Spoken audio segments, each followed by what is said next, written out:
네. 저희가 아직 계단이 마르지 않아서 여러분 계단을 이용 못해서 좀 불편한 게 많습니다.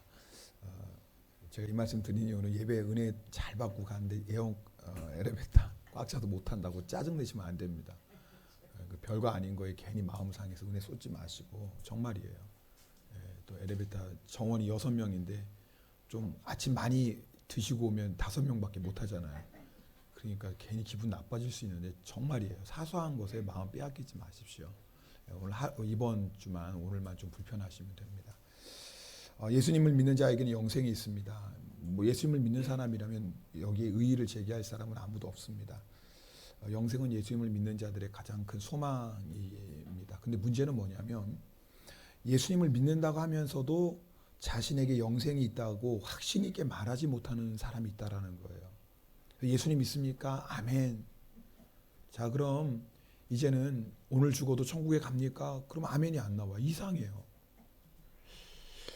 월버 체프먼이라는 목사님이 계십니다. 18살 때 무디 목사님 집회 때 큰 은혜를 받고 주님을 만납니다. 그런데 이 청년이요, 정말 자기에게 영생이 있는지 확신이 안 들었습니다. 그래서 무디 목사님에게 상담을 합니다.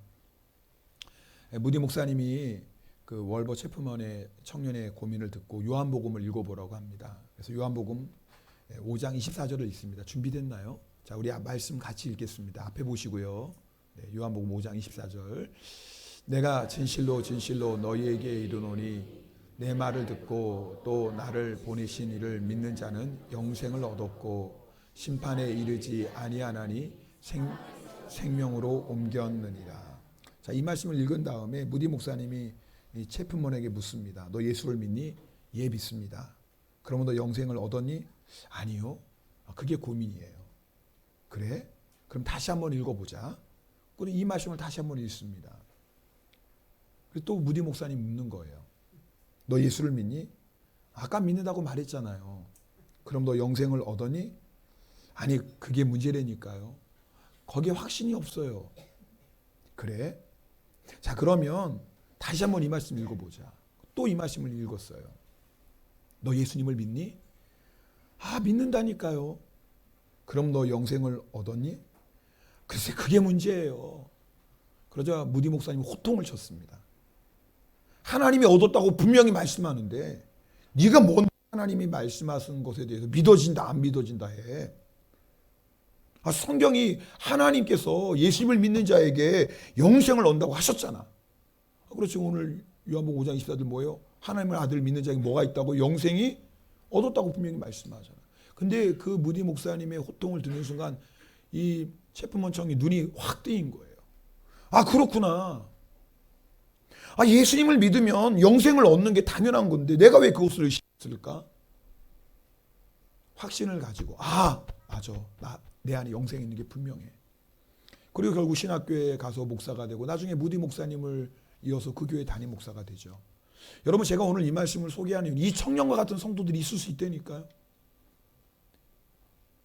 아마 오늘도 제가 여러분 눈 다 감아보세요. 자, 여러분 나 정말 예수님 믿습니다. 한번 오른손 들어보세요. 여러분 손 들 사람도 있을 거예요. 자, 손 내려보시고. 자, 나는 오늘 죽어도 그럼 영생이 있으니까 천국 가면 손 들어보세요. 그거 안 들 분이 있다니까요. 진짜로요. 이상하잖아요. 예수님을 분명히 믿는다고 얘기하는데 아직도 나는 영생에 대한 확신이 없더라. 이거 어불성설이거든요. 자, 두 가지 이유가 있습니다. 첫 번째는 예수님이 구원자라는 분명한 복음이 약해요. 내가 예수님을 믿는 건 믿는다고 하는데 분명한 복음을 몰라요.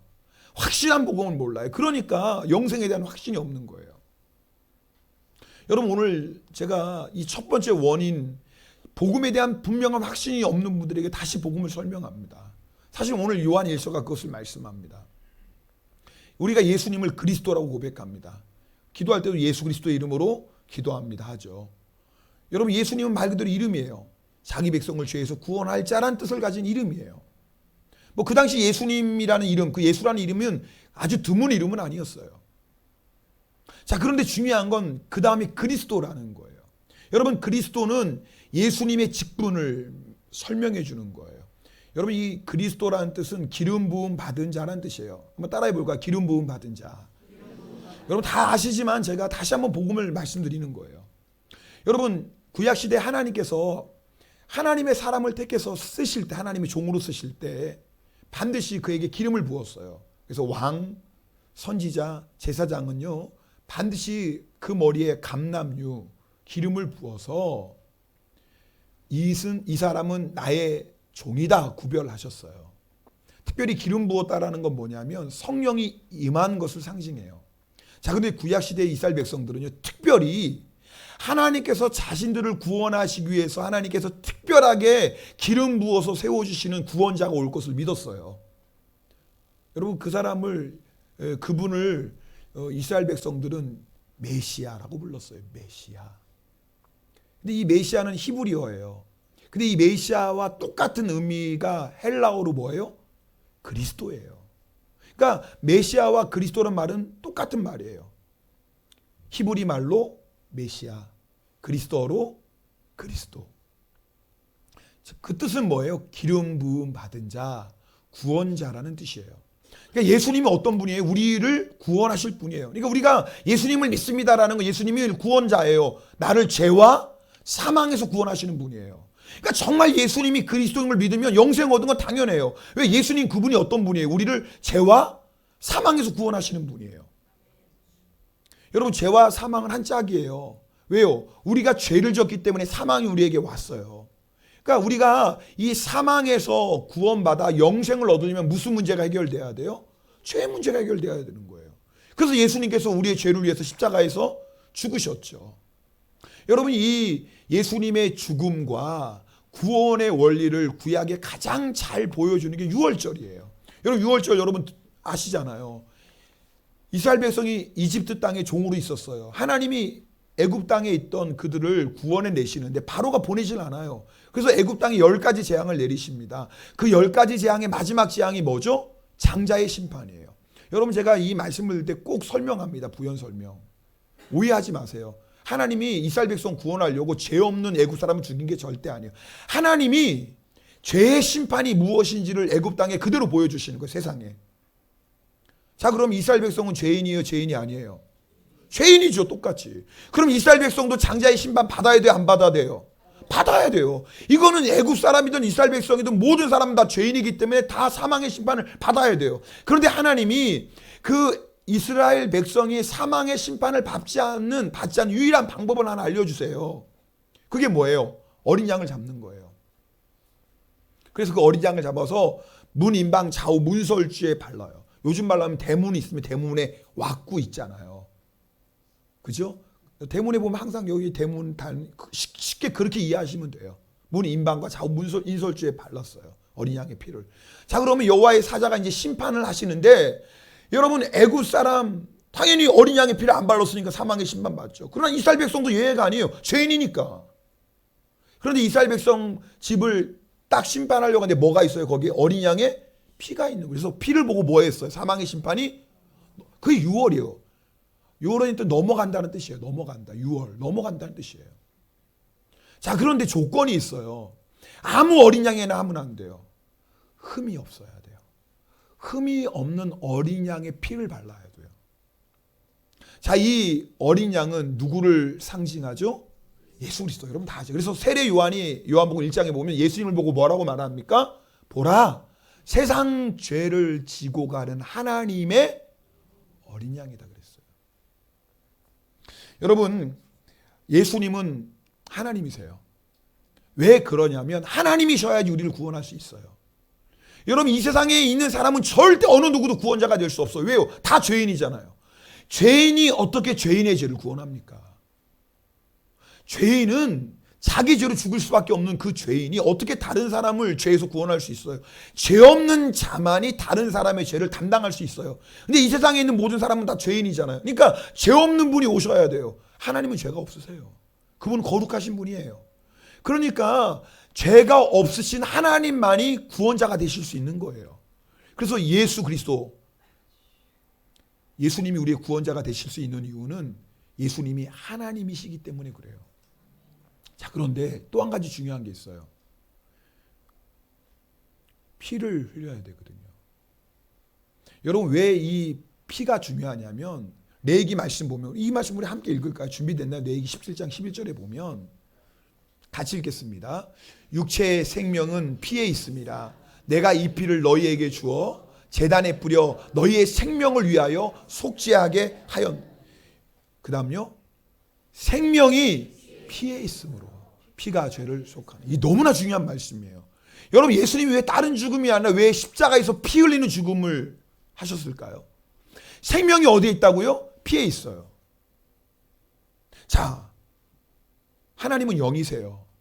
영이라는 건 뭐 우리처럼 육신을 입고 있지 않아요. 그럼 뭐가 없는 거예요? 피가 없지요.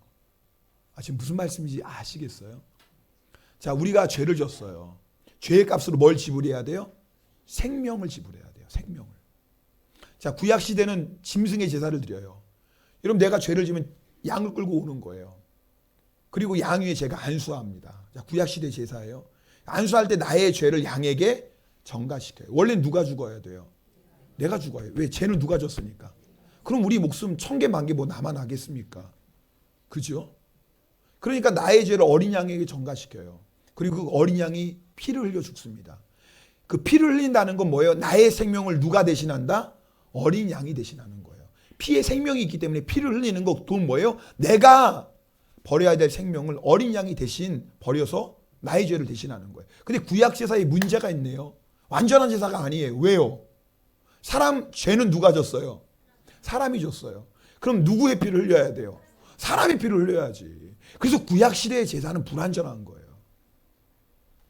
반드시 사람이 죄를 했으면 사람의 피를 흘려야 될 거 아니에요.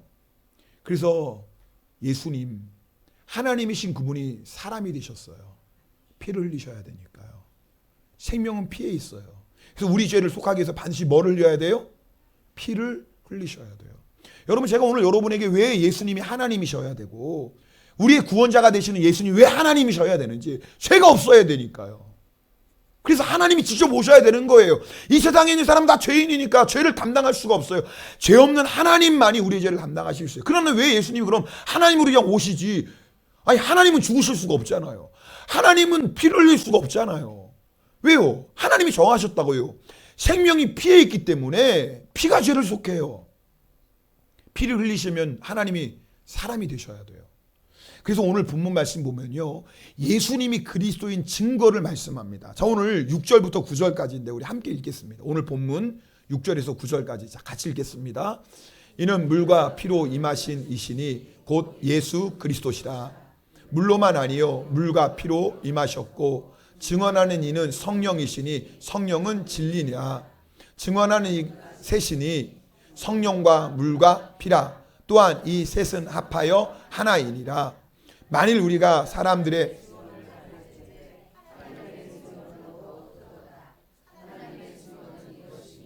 그의 아들에 대하여 증언하신 것이라. 자, 저를 보세요. 오늘 여러분이 다 아는 말씀이지만 왜 우리가 자꾸 예수님을 믿습니다 그러면서 왜 영생의 확신이 흔들리냐? 이게 복음이 분명하지 않아서 그런 거예요. 그래서 제가 여러분 다 알지만 정리해 드리는 거예요. 쉽죠? 쉽다고 좀 얘기 좀 해주세요. 쉽죠? 그렇죠. 어려우면 끝나고는 안 되는구나. 또 12시 예배가 있으니까. 자, 오늘 예수님이 그리스도, 예수님이 구원자인 것을 증언하는 게 셋이 있다. 첫 번째 물이에요. 그 물이 뜻이 뭐냐? 예수님이 세례를 받으셨어요. 침례를 받으셨어요. 근데 여러분 어떤 일이 일어나죠? 하늘이 활짝 열려요. 그리고 하늘에서 이렇게 말씀해요. 마태복음 3장 17절 말씀 함께 읽겠습니다. 마태복음 3장 17절 같이 읽습니다. 하늘로부터 소리가 있어 말씀하시되 이는 내 사랑하는 아들이요 내 기뻐하는 자라 하시니라. 자, 이건 누가 말씀하신 거예요? 하나님이 직접 말씀하셨어요. 여러분 예수님이 세례 받을 때 성령께서 비둘기의 모양으로 임하시고 하늘의 문이 열리고 직접 하나님께서 말씀하셨어요. 이는 내 사랑하는 아들이요. 이게 물이에요. 자, 여러분 여기서 하나님이 직접 너는 내 기뻐한 내 사랑하는 아들이다. 여러분 하나님이 내 아들이라고 한 건 뭐예요? 예수님이 누구라는 거예요? 하나님이라는 거예요. 여러분 예수님이 십자가에 달린 제목이 뭐냐면 신성모독죄예요. 신성을 모독했다. 그게 뭐냐면 저가 사람이면서 자기를 하나님이라고 했다 그 말이에요. 예수님의 제목은 신성모독죄예요. 신성모독, 어떤 신성모독했냐면 아니 저가 사람인데 자기를 하나님이라고 했다. 그래서 예수님이 십자가에서 죽었어요. 여러분 예수님이 늘 하셨던 게 뭐예요? 나는 하나님의 아들이에요. 여러분 하나님의 아들이라는 건 뭐예요? 내가 누구라는 거예요? 하나님이라는 거예요. 그래서 예수님이 그리스도, 예수님이 구세주인 첫 번째 증거가 물이에요. 그 말은 뭐냐면 예수님이 세례 받으실 때 하나님이 직접 이는 내 사랑하는 아들이다. 예수님이 하나님이신 것을 증언해 주셨다 그 말이에요. 그래서 물이 증언이에요.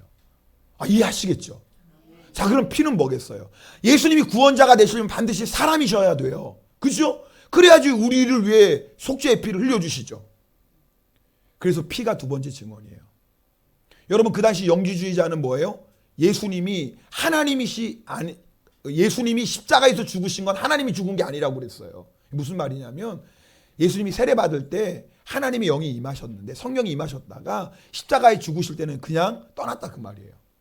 여러분 아니에요. 우리 예수님은 하나님이시고 동시에 사람으로서 십자가에서 죽으셨어요. 왜요? 우리의 죄를 용서하시기 위해. 그래서 두 번째 증언이 뭐라고요? 피예요.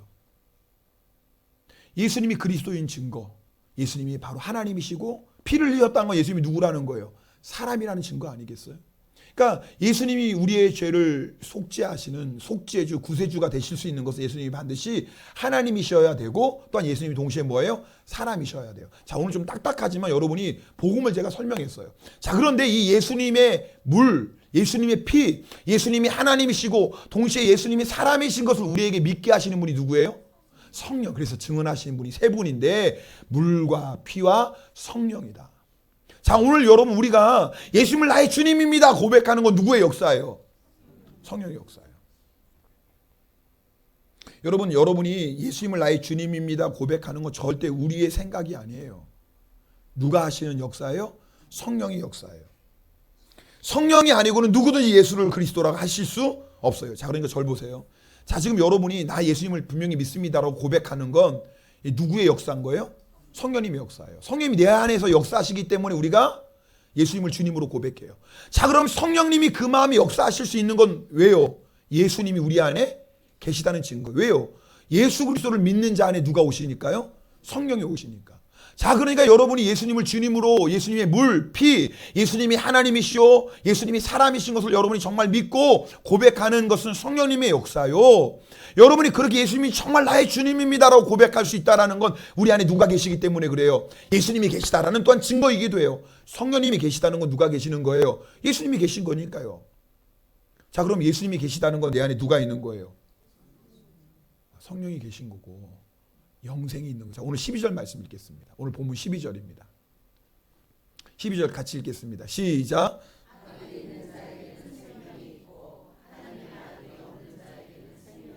너무나 간단해요. 아들이 있으면 뭐가 있다? 생명이 있다. 그러니까 나 예수 믿습니다. 아멘. 손 들었다가 자, 그럼 내가 지금 죽어도 나는 천국 가는 영생의 확신이 있습니다. 손 못 드는 게 말이 안 되는 거예요. 예수님이 있으면 생명이 있다니까요. 예수님이 있으면 영생이 있는 거예요. 따로따로가 아니에요. 여러분이 정말 예수님을 주님으로 고백한다면 이미 여러분 안에 예수님이 계신 거고 예수님이 계시다라는 건 누가 있는 거예요? 영생이 있어요. 왜요? 예수님 그분이 영생이세요. 요한복음 14장 6절 내가 곧 길이요 진리요 뭐예요? 생명이니. 예수님이 영생이세요. 아니 예수님이 영생이신데 예수님이 내 안에 계시는데 나는 몰라요 목사님. 죽어봐야지 알죠. 제가 어떻게 천국 갈지. 예수는 믿긴 믿는데 아직 모르겠어요. 이건 말이 안 되는 거예요 지금. 근데 실제로 이런 사람들이 있어요. 이 체프먼 청년처럼. 초대교회도 그런 사람이 있었어요. 영지주의 이단 때문에 예수님을 믿긴 믿는데 예수 믿는 것만으로는 영생을 못 얻어. 뭔가 신비한 영적인 지식이 있어야지. 그래서 사도 요한이 너무너무 안타까워서 요한일서를 기록한 거예요. 오늘 본문 13절 읽어볼까요? 요한일서를 기록한 목적이 13절에 있어요. 같이 읽겠습니다. 내가 하나님의 아들의 이름을 믿는 너희에게 이것을 예수 안 믿는 사람에게 쓰는 게 아니에요. 이 편지 누구에게 쓴 거예요 지금? 예수 믿는 사람에게. 근데 예수를 믿는 너희에게 내가 왜 이 편지를 쓰냐 하면 그 이유가 그 다음에 나와. 읽겠습니다. 너희로 하여금 너희에게 영생이 있음을 알게 하려 합니다. 할렐루야. 그러니까 초대교회 성도들 가운데 나 예수 믿습니다 그러면서도 내 안에 영생이 있는 걸 믿지 못하는 사람이 있었다 그 말이에요. 여러분 중에 그런 사람 없어요 혹시?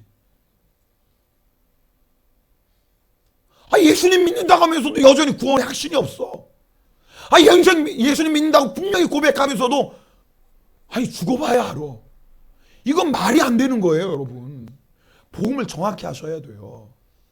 예수가 우리의 그리스도 구세주세요.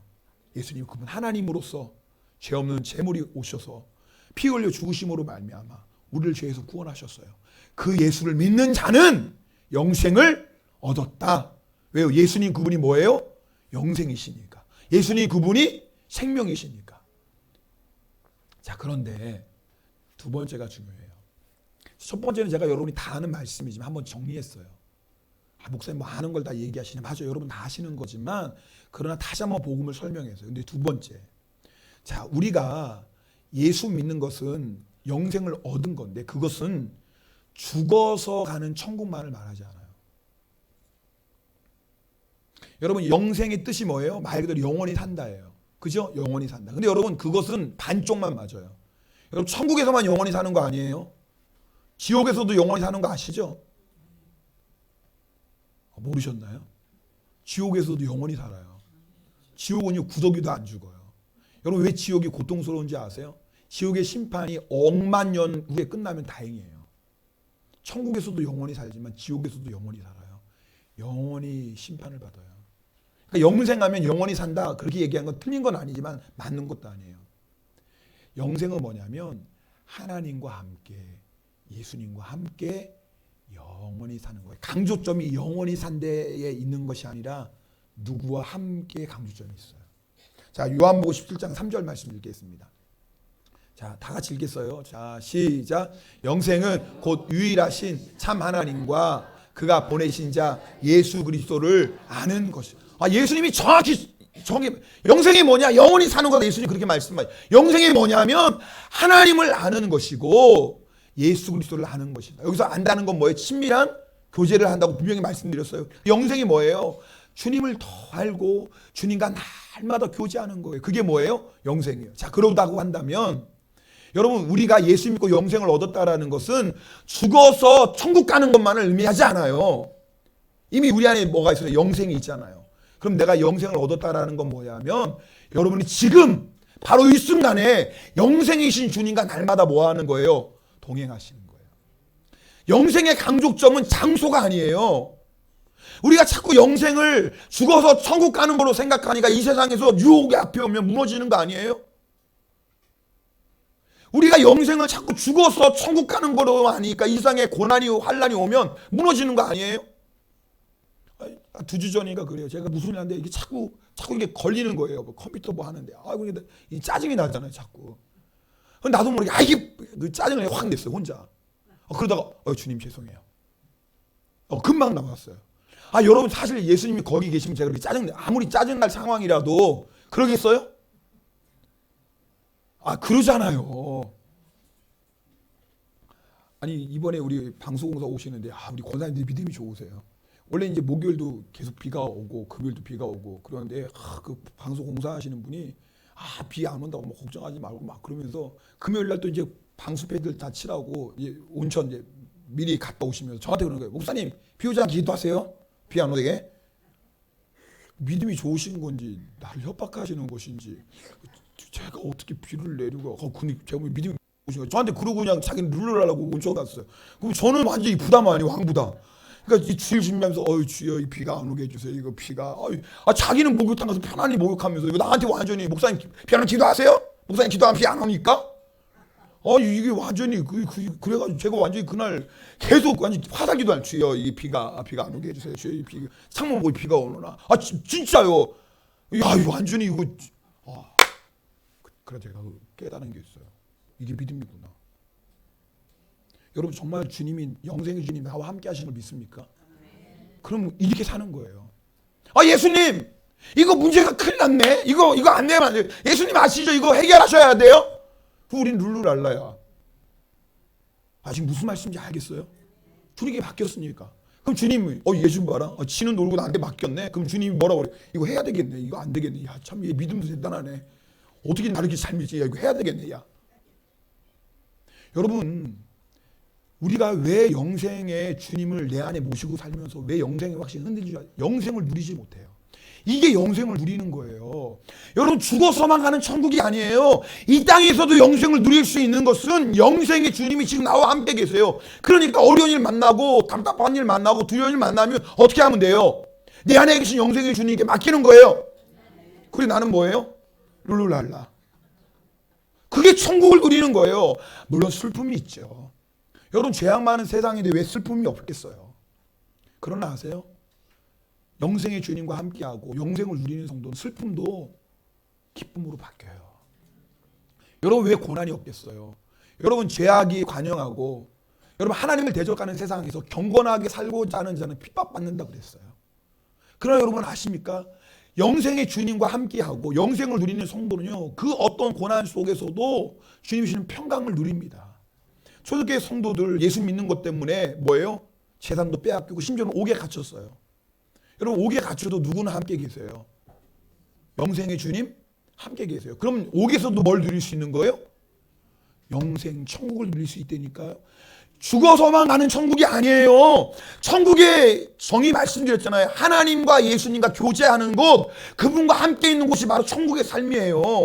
물론 이 세상에서 완전한 천국은 없어요. 죄가 있고 슬픔이 있고 아픔이 있고 고통이 있으니까요.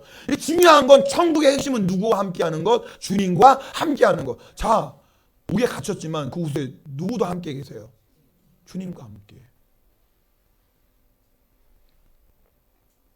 천국 얘기하는데도 자신해. 영생이 소망이 없으니까 졸인 거예요. 지금 누구 얘기하는 거예요, 지금? 우리 얘기해. 지금 우리 천국 얘기하는 거예요, 지금. 죽어서 가는 천국이 아니라니까요.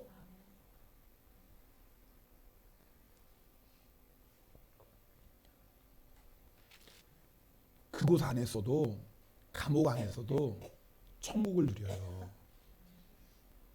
여러분, 이게 영생을 누리는 성도예요. 여러분, 왜 우리가 자꾸 영생의 확신이 흔들릴까? 죽어서 가는 천국만으로는 세상의 유혹을 못 이겨요. 죽어서 가는 천국만으로는 지금 이 세상에 내가 당하는 문제 앞에 두려워하고 걱정할 수밖에 없어요. 그게 우리예요.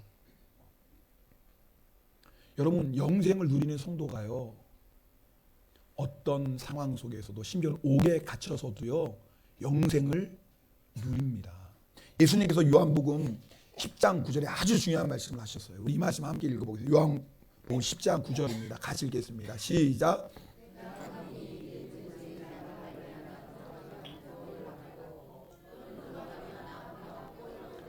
보세요, 여러분. 첫 번째 보세요. 우리가 예수님을 믿는 목적이 뭐예요? 문, 예수님이 구원의 문이거든요. 그러니까 예수님을 믿으면 누군 다 뭐예요? 구원 받고. 근데 이건 신앙생활의 시작이, 완성이 아니에요. 자, 예수님이, 자, 나는 구원의 문이다. 나를 믿는 자는 뭐예요? 다 구원 받겠다. 근데 그 다음 말씀이 참 이상해요. 그 다음 말씀 보면 또는 들어가며 나오며. 자, 예수님이 목자예요. 그러니까 양은 뭐 하는 거예요? 목자가 들어가면 양도 들어가고, 목자가 나오면 양도 나오고, 그리고 목자가 꿀을 먹이면 양은 먹고. 그러니까 이 말이 뭐예요? 잘 보세요. 예수님을 믿으면 구원받을 뿐만 아니라 예수님을 믿는 자는 늘 예수님과 함께하며 동행하며 꿀을 먹어요. 영생의 꿀을 먹는다는 말이죠. 이게 무슨 말이냐면, 여러분, 우리가 예수 믿고 구원받았지만 그걸로 끝나는 게 아니에요. 주님은 날마다 우리를 인도하시면서 영생의 꿀을 먹여주세요. 여러분, 날마다 영생의 꿀을 먹는 사람은 그 안에 참된 평강이 있어요. 예수님께서 요한복음 4장에 이렇게 말씀하세요. 우리 요한복음 4장 14절 말씀 같이 읽겠습니다. 내가 주는 물을 마시는 자는 영원히 목마르지 아니하리니 내가 주는 물은 그 속에서 영생하도록 솟아나는 샘물이 되리라. 아멘. 자, 여러분, 목마름 없어요? 잘 생각해 보세요. 이제는 정말 얘가 예수 믿고 난 내 안에 목마른 갈급함, 어떤 세상 것에 대한 미련 다 사라지셨어요? 우리 예수님을 믿는다고 얘기하면서도 여전히 내 안에 허전함이 있어요. 뭔가 채워지지 않은 답답함이 있어요. 내가 예수님 믿는다고 하면 여전히 세상 자꾸 기웃거려요. 왜 그런 줄 아세요? 영생의 꿀을 지금 안 먹고 있어요. 여러분, 우리 예수 믿는 건 들어가며 나오며 날마다 예수님과 동행하며 영생의 꿀을 먹으셔야 돼요. 신앙생활은요, 예수님과 동행하는 거예요. 영생의 예수님과 동행하면서 날마다 영생을 누리는 거예요. 영생의 꿀을 먹는 거예요. 그럼 뭐예요? 우리 안에 목마름이 없다니까요. 세상 부러운 게 없어요. 아멘입니까? 저는 정말 예수 믿는 점점 세상 부러운 게 정말 없어져요. 제가 이건 여러분에게 정말 말씀드릴 수 있어요. 뭐 그렇다고 100%다 그렇게 말하지 못하지만 정말 내가 예수 믿으면 점점점 내 삶의 변화 가운데 하나는 이제 세상 부러운 게 진짜 없어져요. 점점 없어요. 물론 좋은 거 먹으면 저 좋아요. 좋은 거 입으면 저 좋아요. 그러나 그거 못한다고 저 이렇게 이제는 안달 목달? 이게 아닌데. 하여튼 이제는 그런 게 점점 제가 뭐 그게 없다 그러면 그렇겠지만 그게 정말 점점 사라지고 있어요. 정말. 전 주시면 감사해요. 여러분 주시는데 감사 한번 받으세요. 저 필요, 그럴 필요, 주님이 주시는데 할렐루야 그러면 감사 한번 받으면 되고 안 주셔도 할렐루야지 뭐. 주님이 나와 함께 하시는데. 여러분 정말 그런가요? 오늘 확인해 보셔야 돼요. 여러분 내가 예수님 믿는 게 분명한데도 여전히 내 안에 여전히 갈급함이 있고 먼지 머리 허전함이 있고 왠지 모르게 자꾸 세상 조금씩 기웃거리고 나도 저거 있었으면 자꾸 이러면 이거 지금 우리 문제 아닌가요? 왜 그런 줄 아세요? 영생의 꼴을 지금 안 먹고 있어요. 그러면 흔들려요. 영생의 꼴을 안 먹으면요 어쩔 수 없어요. 세상 거 찾게 돼 있어요. 배는 고프니까. 배는 고프니까 영생의 꼴을 먹어야 되는데 배는 고프니까 세상 거 있어서 먹어야 될 거 아니에요. 배는 고픈데 머리도 집어먹어야 될 거 아니에요. 그러니까 자꾸 세상에 헛되고 집어먹는 거예요. 이것도 먹고 저것도 먹어보고 이것도 좋을까? 근데 채워줘야지. 우리는 예수님과 들어가면 나오면 영생의 꼴을 먹는 자예요. 그럴 때 우리가 어떤 상황 속에서 천국을 누립니다. 여러분 이거 놀라운 축복이에요. 내 안에 이 생수가 흘러나오니까요. 근데 이것만으로 끝나는 게 아니에요. 또 놀라운 역사가 있어요. 요한복음 7장 37절 38절 말씀이에요. 같이 읽겠습니다. 시작.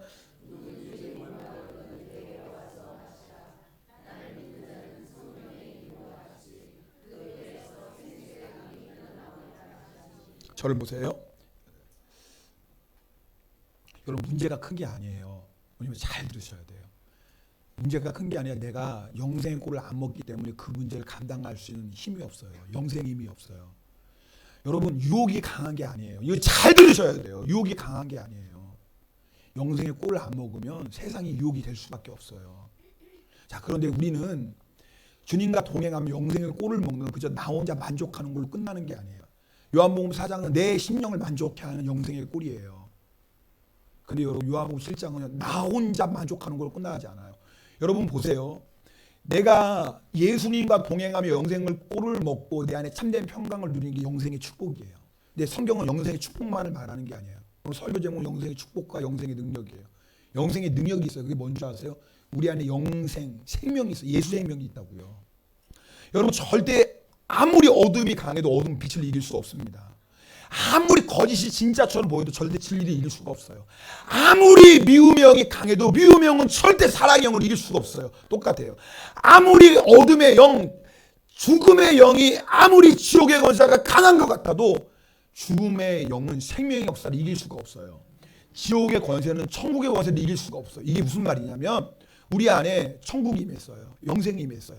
자, 내가 참된 만족을 누려요. 영생의 축복이에요. 근데 이걸로 안 끝나요. 우리가 날마다 주님과 동행하면 영생의 꼴을 먹으면 우리 안에 생명의 역사가 넘쳐나기 시작해요. 내 안에 있는 사망의 권세가 떠나고 그리고 우리가 죽음도 안 무서운 거예요. 왜? 영생의 꼴을 날마다 먹으니까 죽음 무서워요? 물론 본능적인 두려움이 있어요. 내가 죽으면 이런 건 있겠지만 그걸 뛰어넘는 주님의 평강이 있어요. 이게 영생의 축복이에요. 근데 놀라운 게요. 여러분 그렇게 매일매일 영생의 꼴을 먹으면 어떤 역사는 내 안에 있는 그 생명의 역사가 흘러가기 시작해요.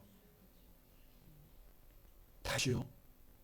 우리 가정을 덮고 있는 사망의 권세가 떠나가기 시작해요. 그리고 내 안에 있는 생명의 역사가 강같이 흘러가기 시작하는 거예요. 처음에는 내가 영생의 꼴을 먹으면서 내 안에 참된 만족과 평안을 얻어요. 영생의 축복이에요. 그런데 내 안에 늘 주님과 동행하며 영생의 꼴을 먹다 어떤 역사가 일어나는 나를 통해 생명의 역사가 흘러가기 시작해요.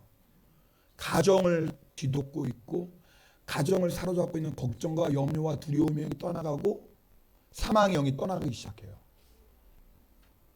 이거 정말 놀라운 역사예요. 이게 영생의 능력이에요. 여러분 경험하십니까? 이거 경험하셔야 돼요. 여러분 우리가 예수를 믿으면 내 안에도 이런 여러분 천국을 누려야 되고 내가 정말 예수를 믿으면 가정도 변화되어야 돼요. 아멘을 하셔야죠. 아멘. 내가 변화시키는 거 아니에요. 내 힘으로는 절대 못 바꿔요. 근데 말씀드렸죠. 내 안에 생수의 강이 흘러넘치는 거예요. 내 안에 이 생명의 역사가 막 흘러가요. 그 가정에. 왜 우리가 이런 생명의 역사를 능력을 왜 경험을 못할까요? 지금 주님과 동행하질 않아요. 영생의 꼴을 지금 안 먹어요. 그러니까 나 하나 챙기기도 힘들어. 내 믿음 하나 지키기도 힘들어. 그죠? 내 안에 주님의 주시는 평강과 기쁨으로 그냥 간당간당해. 그냥 내 안에. 그러니까 그냥 세상 자꾸 기웃거리고 세상 유혹이 너무나 커버려요. 나 하나도 간수 못하는데 무슨 뭐 가정을 무슨 생명의 역사를 일으킵니까? 이게 지금 우리의 문제 아니에요? 너무 약해요. 너무너무 약해요. 우리 안에 있는 생명의 역사는 생명의 능력은 얼마나 대단해. 생수의 강이에요. 강. 여러분 저는요 정말 예수 믿고 제 안에 이런 변화를 우리 가정도 변화되는 걸 저는 경험해요. 근데 이건 또 아내한테 물어봐야지. 여보 그건 당신 생각이야. 이러면 또 아니지. 그러나 저는 개인적으로요 정말 가정의 분위기가 바뀌어가는 걸 느껴요. 그렇다고 우리 가정이 완전한 천국이라는 절대 말씀드리지 않아요. 갈등도 있고 싸움도 있어요. 그러나 전체적으로는 뭐예요? 주님이 주시는 평강이 있다고 저는 믿어요. 왜? 제가 느리니까요. 하여튼 우리 집 애들은 공부 안 하면서도 떳떳한 우리 집밖에 없다니까. 뭘 믿고 사는지 몰라. 뭐 그죠? 아니 공부도 못 이러면 안 돼. 이제 그만하고 주선이가 있기 때문에 조심합니다. 공부도 잘하지만 또 착하고. 근데 하여튼 네, 그렇습니다. 제 마음을 알아주세요. 그런데 정말 저는 경험을 하는 거예요. 우리 가정에 주님의 역사가 있는 것을. 여러분 왜 그럴까요? 내가 노력해서 되는 거 절대 아니에요. 할 수도 없어요. 여러분 우리가 날마다 주님과 동행하며 영생을 꼴만 먹으면 돼요. 그건 자꾸 영생의 꼴을 먹으면요. 영생의 꼴은 뭐예요? 주님이 주시는 참된 만족과 기쁨을 누리는 거예요. 그 영생의 꼴이에요. 주님과 동행하는 자는 반드시 그런 평강과 기쁨을 누린다니까요. 그분이 평안이 있어요. 예수님이 평화의 왕이세요. 예수님이 기쁨의 근원이세요. 우린 누굴 먹는 거예요? 예수 먹어야 됩니다. 근데 예수님이 나는 떡이요. 그렇잖아요. 나 먹어라 그러잖아요. 예수님이. 처음 들으셨어요? 나는 생명의 떡이니 나를 먹어라. 나는 생명의 음료니 나를 마셔라 그러잖아요. 우리가 영생의 꼴을 먹는 거 누굴 먹는 거예요? 날마다 예수님 먹으셔야 돼요. 예수님 맛있게 드셔요. 예수님과 늘 동행하는 거예요. 평강의 왕이신 그분을 먹으면 내 마음에 평강이 있어요. 기쁨의 근원이신 예수님과 동행하면 내 안에 기쁨이 있다니까요. 밤에는 울음이야. 저도 그래요. 밤에는 울음이 오지만 정말 새벽이 되면 할렐루야 하고 일어나는 거예요. 왜요? 주님이 나의 슬픔을 기쁨으로 바꿔주시니까. 왜요? 내 안에 그 영생이 있으니까. 그러면 여러분 생명의 역사가 나타나기 시작해요. 여러분 가정만 그럴까요? 천만에요. 여러분 우리가 정말 영생의 기쁨을 누리면 내가 가는 곳곳마다 생명의 역사가 나타나요. 어둠의 권세가 떠나가기 시작해요. 여러분 우리 치바 영광교회가 치바 땅에 세워졌기 때문에 적어도 최소한의 사명은 치바 땅이 바뀌어야 돼요. 아멘. 뭐 우리가 주여 뭐 일본은 뭐 혹시 그럴지 몰라도 적어도 치바 땅은 바뀌어야 돼요. 왜요? 그래서 우리가 치바 영광에 세운 거 아니에요? 우리가 바꾸나 아니에요. 우리 안에 생수의 강이 흘러 넘치는 거예요. 그러면 우리 안에 있는 이 생수의 강, 이 영생의 생명의 능력이 점점점 이 치바 땅에 있는 어둠의 권세를 물러냅니다. 할렐루야. 더 넓게는 어디요? 일본 땅에 있는 어둠의 영들이 떠나가는 거예요. 일본 땅에 있는 사망의 영이 떠나가는 거예요. 초대교회 성도들이 그랬다니까요. 죽는데도 사랑하니까. 죽이는데도 그 안에 평강이 있는데, 죽이는데도 기쁨인데 이걸 누가 가로막아요? 사망의 권세가 떠나가는 거예요. 로마가 뒤집어져요. 여러분 오늘 우리 인생의 문제를 어딘지 정확히 좀 짚으십시다. 절대 환경 탓하지 말고 절대 사람 탓하지 마. 속는 거예요 지금. 우리의 진짜 문제는 뭐냐면 영생을 믿는다고 말을 하는데 죽어서만 가는 영생이니까 지금 이 세상에 살면 영생이 흔들려요. 그리고 마치 영생이 없는 사람처럼 살아가는 거예요. 오늘 이 예배 시간에 영생의 기쁨 누리셔야 돼요. 여러분 어려운 거 아니에요. 왜요? 영생의 주님 어디에 계세요 지금? 내 안에 계세요. 멀리 계신 분이 아니에요. 뭐 특별히 다른 복잡한 절차 없어요. 이미 주님 내 안에 계세요. 여러분 오늘 결단하죠. 주님 이제는 주님과 들어가며 나오며 여러분 우리가 어디 갔는지 누구와 함께 들어가는 거예요? 주님과 함께 들어가죠. 여러분 집에 들어갈 때 누구랑 같이 들어가요? 주님과 들어가세요. 특히 오늘 집에 가서 남편이 또 공격할 것 같으면 예수님 저랑 같이 들어가 주세요. 예수님 손 붙잡고 들어가는 거예요. 그럼 그 가정에 어둠의 권세가 떠나가고 사망에 떠나갈 줄 믿습니다. 아멘, 아멘. 어려운 거 아니라니까요. 여러분 직장이 너무 힘들어요? 예수님 손 붙잡고 가세요. 예수님 이 직장에 가는데 예수님 생명이신 예수님 나와 함께 가니 이 직장을 덮고 있는 어둠과 죽음의 사망의 권세가 내 안에 있는 생명사로 떠나가게 하소서. 영적인 분위기가 바뀌어요. 할렐루야. 여러분 이건 진짜 그래요. 영적인 분위기가 바뀌어요. 누구 때문에? 내 안에 계시는 예수 그리스도의 생명, 영생의 능력 때문에. 오늘부터 시작하셔야 돼요. 여러분 오늘 예수님과 동행하는 것을 여러분의 가장 큰 목표로 삼기를 바랍니다. 여러분 2020년 아니 일평생 우리의 가장 큰 목표.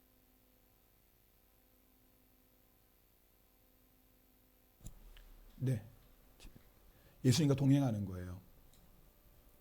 예수님 꼴을 먹으세요. 그러면 놀라운 주의 생명의 역사를 경험하게 될 줄 믿습니다. 우리 함께 찬양하겠습니다. 우물가의 여인처럼 난 구했네. 우리 그 찬송 함께 드리겠습니다.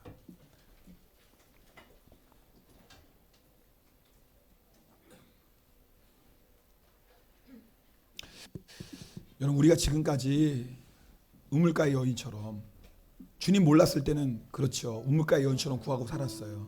세상 것 구하고 살았죠. 근데 우리 지금 이제 예수님 믿잖아요. 영생의 주님 내 안에 있는데 혹시 여러분 가운데 아직도 그 예수님의 꼴을 먹지 않고 예수님 먹지 않고 여전히 세상 자꾸 기웃거리고 있다면 오늘 정말 이 찬송이 여러분의 결단이 되길 원합니다. 그리고 예수님과 동행하는 것 내 삶의 목적입니다. 내가 이제부터 예수님과 늘 동행하며 주님 먹겠습니다. 주님 영생의 꼴을 날마다 먹겠습니다. 먼저 내 안을 채워주소서. 나를 통해 생명의 역사가 우리 가정에 있는 모든 사망의 역사를 물리치게 하여 주시고 내가 가는 곳곳마다 생명의 역사 일어나게 하소서. 우리 그런 마음으로 이 찬송 함께 드리겠습니다.